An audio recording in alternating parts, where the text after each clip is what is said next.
This is a Storm Track 12 severe weather alert. All right, we are having a weather alert day because of the potential impacts of some poor drainage, flooding, wind gusts in excess of 35-45 miles an hour.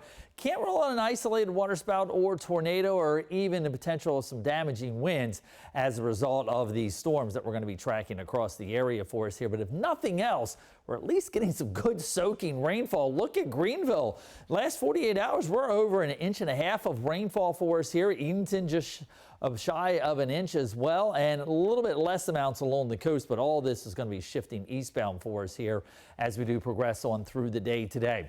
Kind of been keeping an eye on this first band that's roughly here right along and east of Highway 17. So far it's been well behaving. Now we are starting to see some pockets of some steadier bands with a brief downpour underneath of it here. If you're traveling just to the west of Trenton, you'll hear that rumble of thunder there. Richlands along Highway 258 and just on the west side of Vanceboro along Highway 55. Again, we are seeing some of those heavier pockets with lightning working its way from southwest to northeast as these cells are continuing to all progress and push off to the east. We saw a little thinning of the cloud cover initially early on right around sunrise this morning, but now those clouds have definitely taken over and the bulk of the action is still off towards our west. So we've got all this to work its way eastbound as we head through the day today. Upper 60s to near 70 degrees. Really haven't seen those temperatures warm all that much from where we started off this morning. And we are going to be pretty much holding those temperatures steady for us here in this area right now.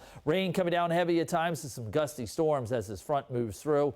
Most of the rainfall shortly after sunset is going to be making its way off of the coast, and then we clear out by midnight, and those temperatures are going to drop down to at or below that freezing mark tomorrow morning. Now, the positive side is we still keep a little bit of that wind going through the first part of the overnight hours, so that'll tend to dry out the road surfaces, so we don't have to worry about black ice around the area for tomorrow. Look at the snow on the backside of the system going into West Virginia as this is all up along the eastern seaboard. And like I said, it's been about a month or more since we saw a big storm system like this able to really tap into that Gulf of Mexico moisture. Wave of low pressure helps propel the front through the area here by the time we hit sunset, and then that northwesterly wind kicks in behind it with a direct discharge of that Arctic air coming back into the weather pattern for us here as we do head on in through the rest of the end of the week. Might see a few high clouds work their way through the area as we head on in through tomorrow or Saturday. There is another storm system trying to develop out here in the Central Plains,